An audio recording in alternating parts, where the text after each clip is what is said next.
Hello, y'all. It is me again. This is going to be a big video because this is something that I am not only currently interested in, this is something I've been finding a deep passion and interest in since 2017, which is around the time I started really getting into movies. The reason why I'm making a big deal about this and the whole video is because I've always been a fan of movies. I've always been a fan of cinema. I've always been a fan of the art that it brings in such a short or lengthy runtime. I'm a fan of the idea of going out of your way to go into a movie theater to give yourself an experience, whether it be good or bad or funny or sad or horrified or confused. The feeling of movies that people get just from going to see movies at the cinema or watching movies at home now. It's become such a novelty and something that we've taken for granted in so many ways. And as technology continues to evolve, we're getting higher quality images, we're getting easier to make movies that are being made with a ton of budget or films that are being made with a micro budget. It's a big deal, and movies are something we've always taken for granted. There's something we saw when we were kids. There's something we see now. Whether you like movies a lot or you don't, or you're really passionate about it or you're not, you've seen movies, you've seen films, you've seen these experiences, and for better or worse, you've had these experiences. Even if you love film or don't really care too much about it, you can't deny the impact that the cinema has brought upon humans and human beings in our world and the importance of it. And one of the things that makes film so important is that moving images, from the inception of moving images, have always told a story, whether it be man on a horse or a train going to the screen or flying to the moon.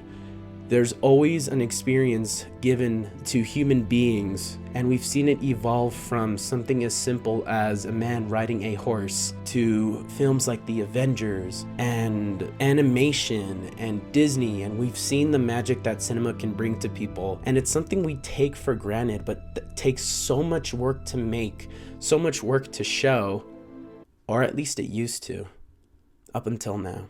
Like I mentioned previously, movies are something that are evolving with time, especially these days with digital projecting, incredible sound quality, fantastic and stunning image quality, that we've sort of almost taken it for granted.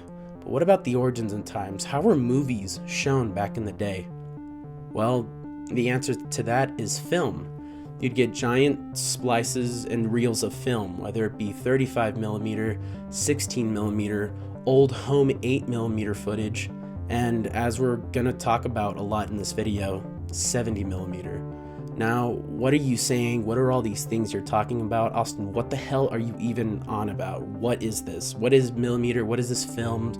What are you doing? Well, that's what I'm about to tell you right now. So before I get into the actual experiences of the Oppenheimer film screening, as I have not yet attended it, I start tomorrow, I'm going to give you a brief history of film, what it is, and why it's important, and the differences between the different film formats that I'm going to be witnessing, either again or for the first time ever, to make this video and to hopefully educate, inform, and inspire others to seek these kinds of experiences yourself, if this is something you desire.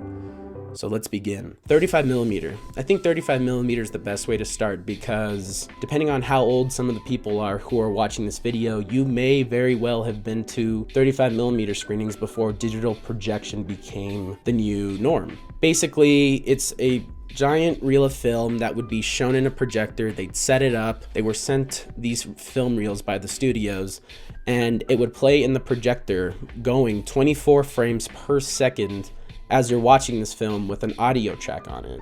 It's fascinating to see how these movies work, and yes, while I've been to many film screenings when I was a kid, I never knew the difference behind them, and rarely do 35mm screenings come out, especially with Oppenheimer, which I will discuss soon. There are way more 70mm and IMAX 70mm prints than 35mm prints. By that I mean more 35mm prints of Oppenheimer than the 70 or the 70 IMAX.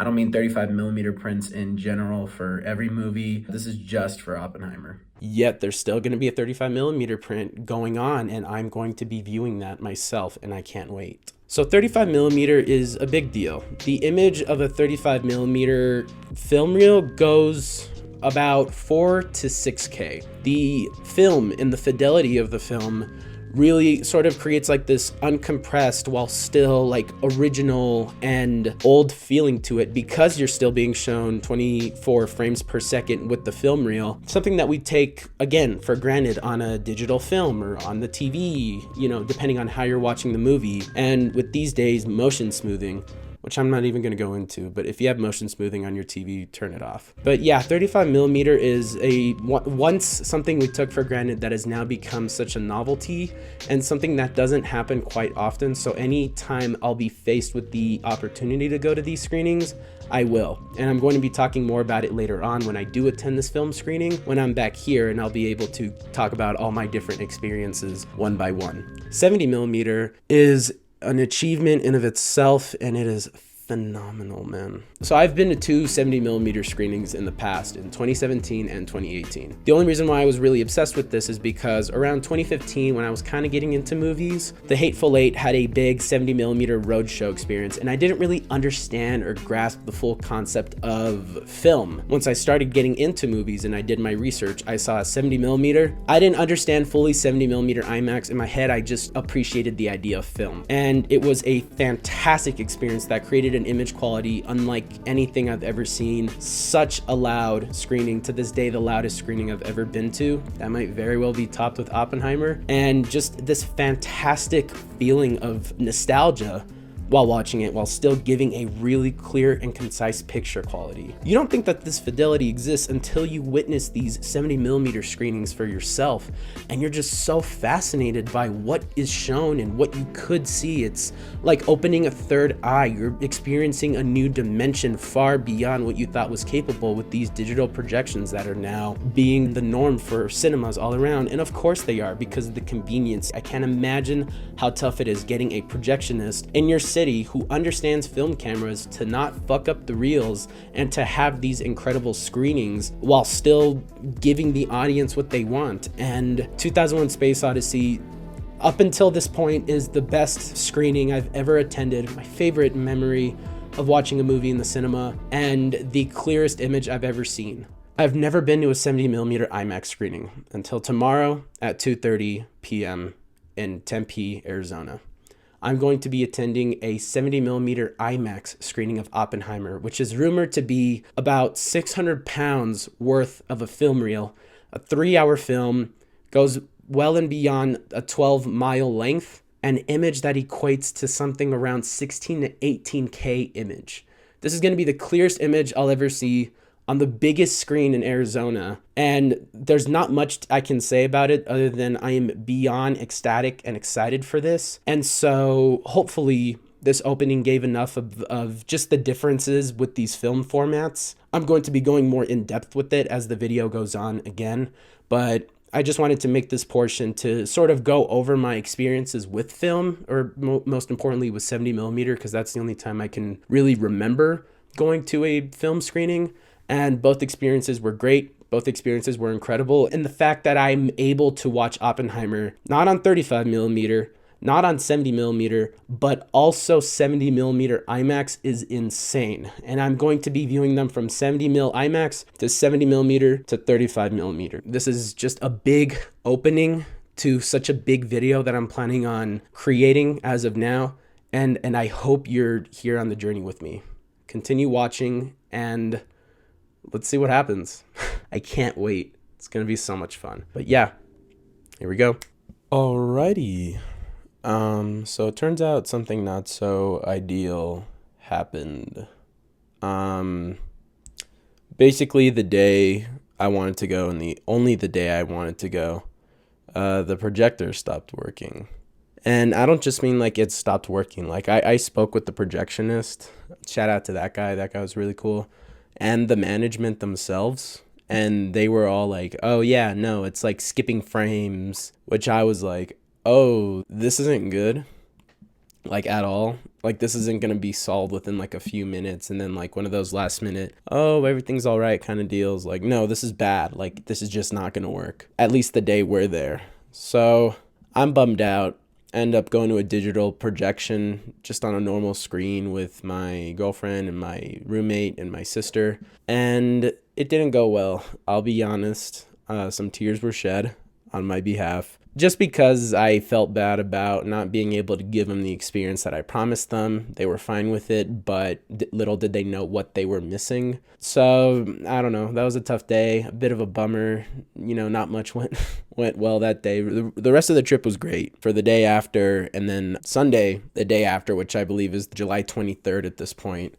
I still have my ticket to go watch the 35mm screening. I choose to completely abandon the 70mm and the IMAX 70mm just because they're both in pretty high demand and they're very busy at the time. So Sunday 35mm screening, I take my dad. I'm like, let's go do this. And that experience was phenomenal. Now, I haven't been with 35mm screening in a long time, maybe since I was a kid. But just seeing like how everything looked on film and how it sounded, I don't know if it was like a DTS track on the film itself, or if it was Dolby, or if it was that analog track, but regardless, it felt like stereo. It wasn't full 5.1 surround sound. And for stereo audio, it sounded really good. There were some moments where you can sort of like see the film deterioration for a split second, and you hear like a, and not during like pivotal moments in the movie, just during some bits. And rather than ruin the movie experience, it actually added to it. It added to the authenticity of the image quality and just the feeling that the movie gave. The fact that there were so many reels and each reel was like 40 minutes long. This is a 3-hour movie. The projectionist killed it at switching the projectors. There were some moments where it kind of felt like, oh, that was a bit of a weird switch.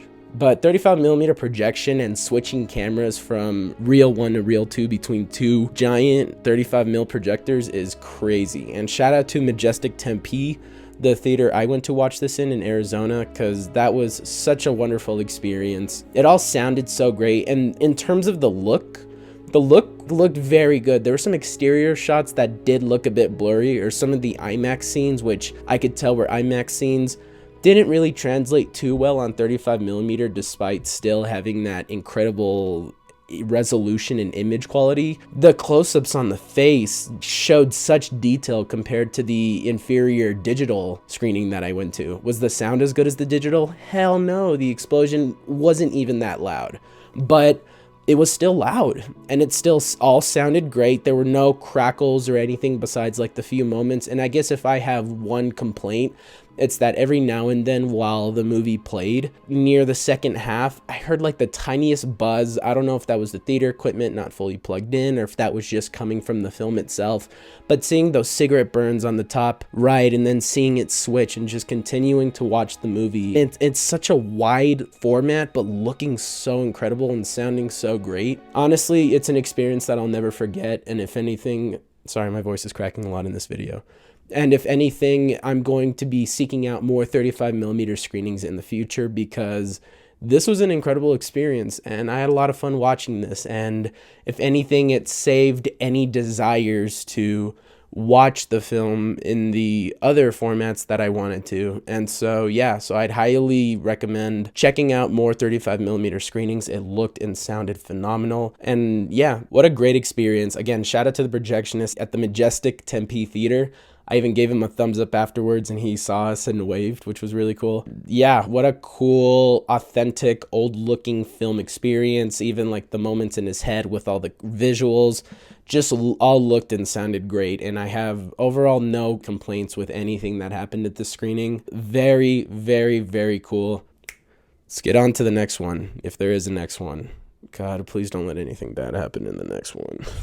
Alrighty, let's get into the standard 70mm screening of Oppenheimer. So 70mm is a format that I've fallen so head over heels in love with in the past few years. My first screening started in 2017 when I refused to watch Dunkirk on anything but for the first time. So I waited about a week and a half after the movie came out, people telling me, Austin, you need to see this movie. You're going to love it. You've been talking about it. Dunkirk, go watch it. And I kept saying, no, not until I see the 70mm. And I did at the time, and to this day, it is the loudest movie I saw in theaters. Or is it?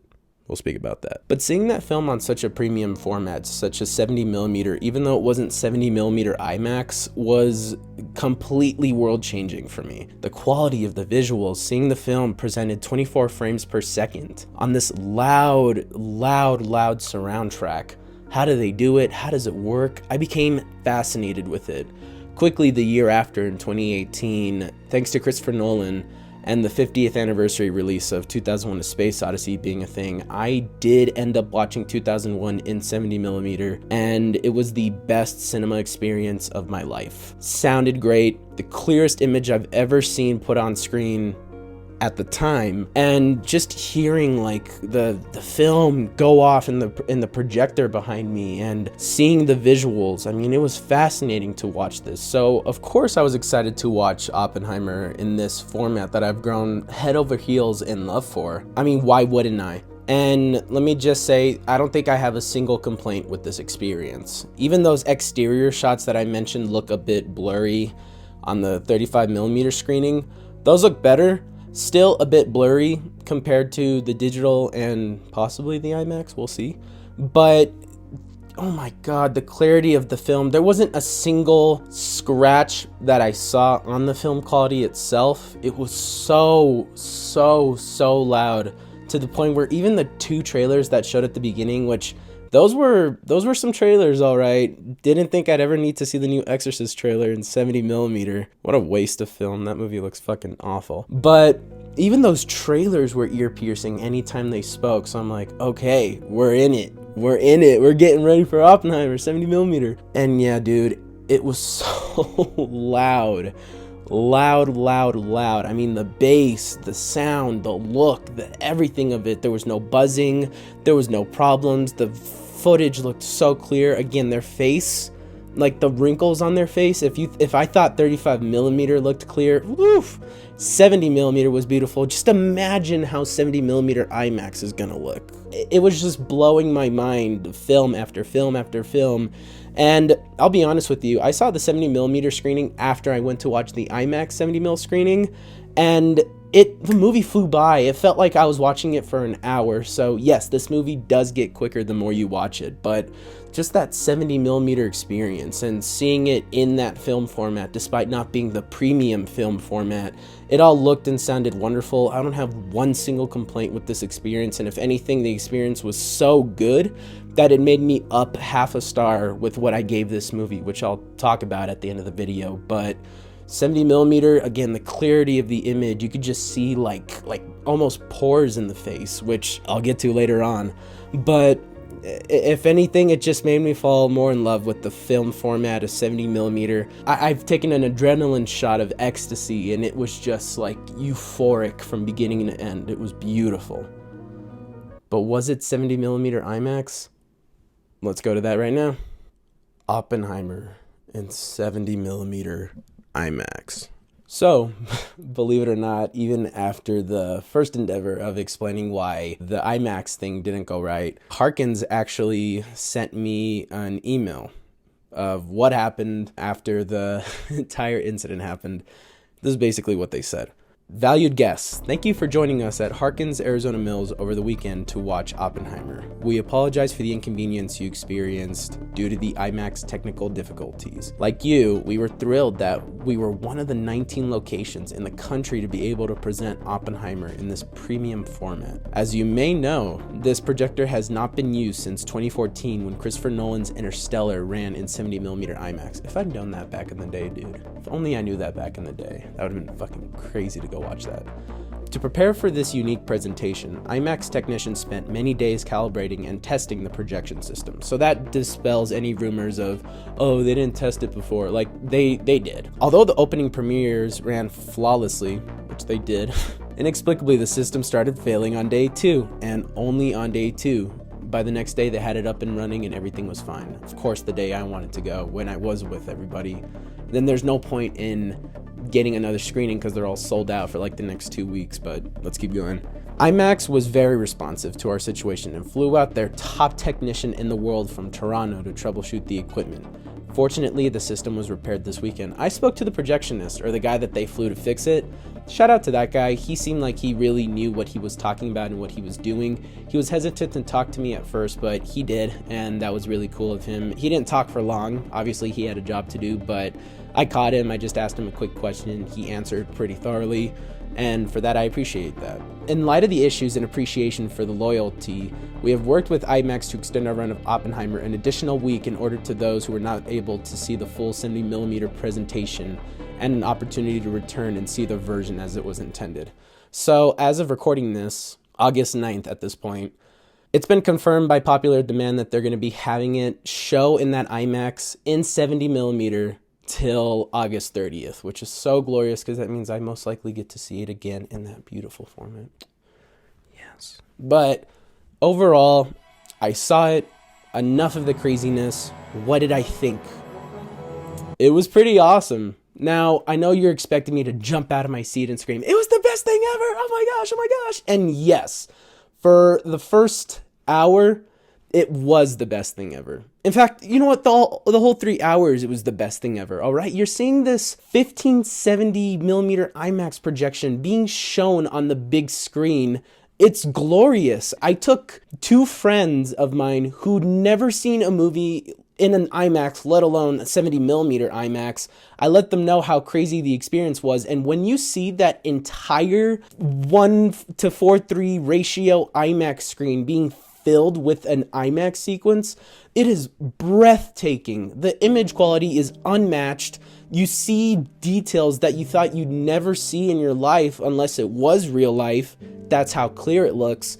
And the look of it, the sound of it is just like breathtaking. It's unlike anything you've ever seen if you've never been to the IMAX, let alone an IMAX 70mm screening. And I've been to the IMAX a fair share of times in my life. I saw Dunkirk in IMAX. I saw 2001 in IMAX. I saw Star Wars in IMAX. I saw like the Beatles Get Back rooftop experience in IMAX. I saw Everything Everywhere in IMAX. I saw the Billie Eilish documentary in IMAX. I love the IMAX, and any opportunity I can get to go, I go. But not many movies are shot with IMAX cameras, let alone projected on IMAX 1570 film. And so seeing that for the first time was, again, phenomenal. Again, clearest image.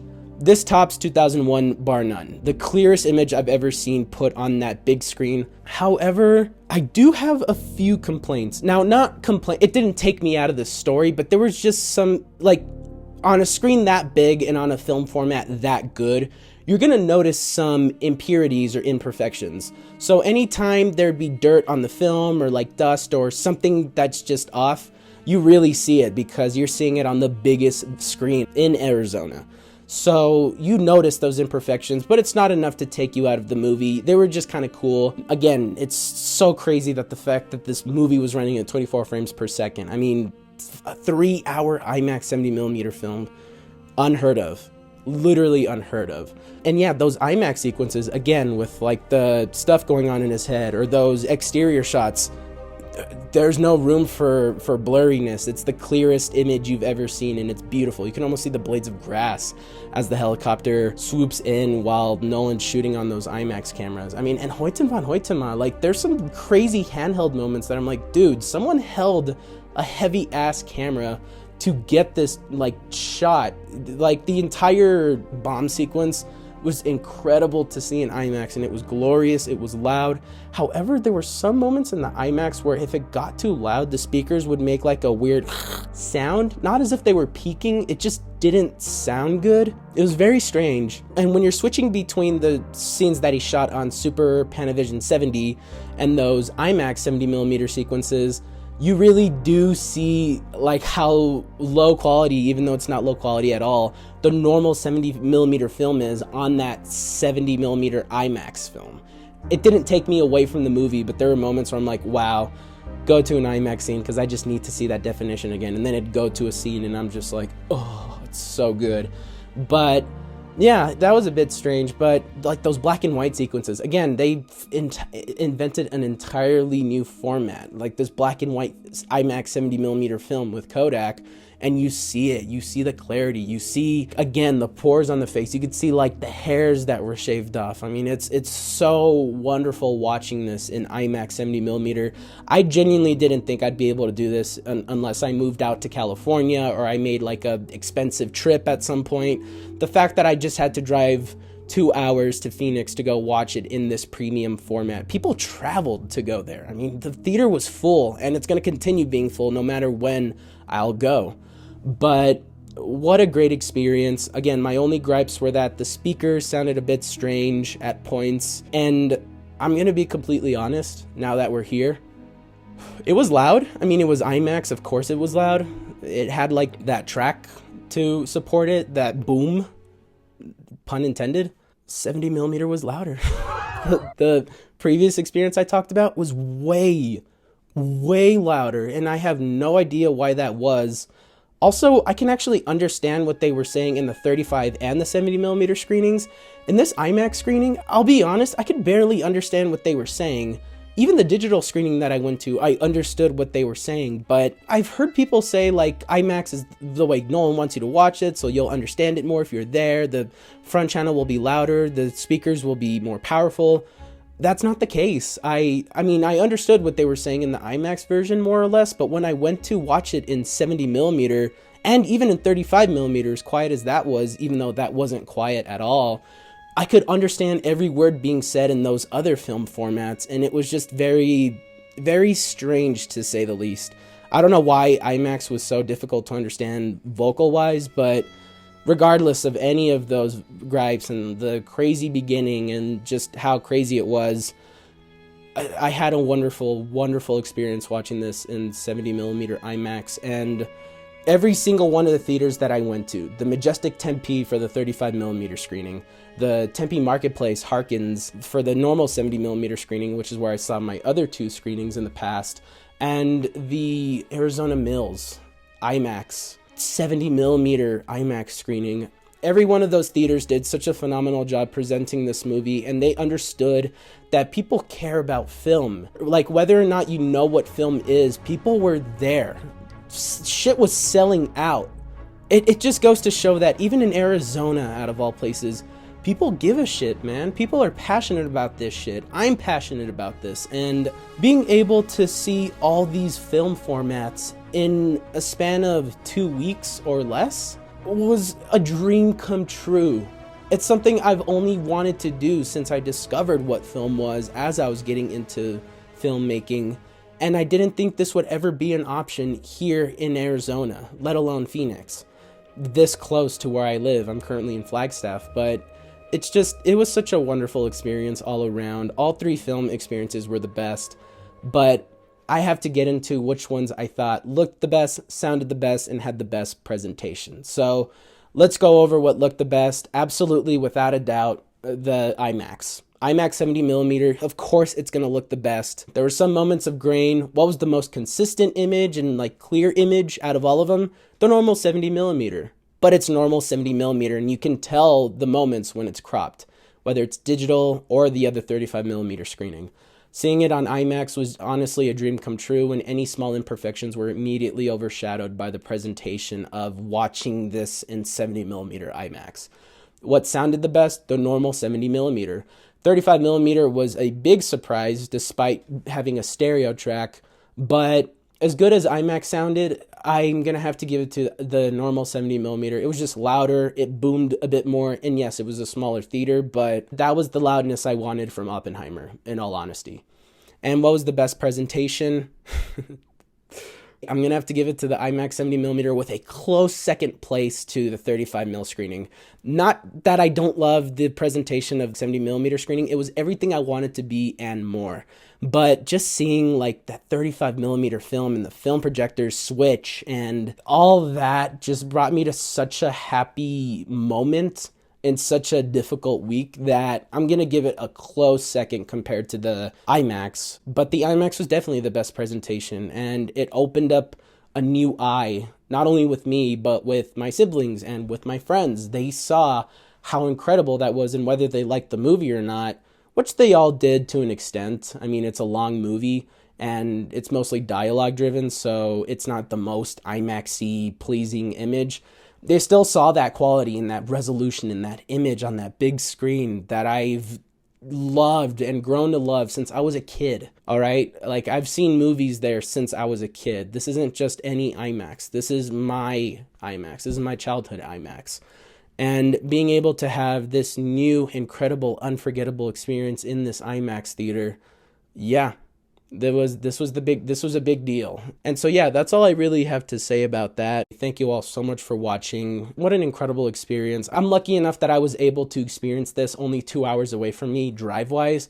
I know people who are online talking about flying from other countries to go watch this movie. And so I'm very lucky and fortunate that I was able to do this incredible triple feature experience in this time and in this point in my life. So go check out Oppenheimer if you can. It's probably still out by the time I release this video. It's just wonderful. It's a wonderful movie. It's brilliantly done. And if you see it on film, you are going to get an experience unlike any other. So yeah, that being said, stay safe, stay awesome, and go watch Oppenheimer or Barbie, whichever you'd like. Or anything else. Check out Ninja Turtles. That was pretty good. As of me, Talk to Me. That was a great movie. And yeah, we'll see you later. That's it for the video. And peace.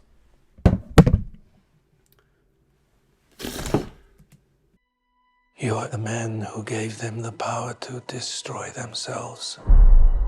And the world is not prepared.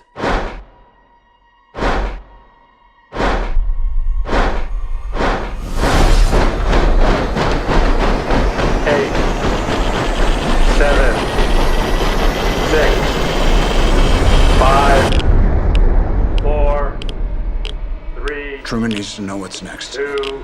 What's next? 1.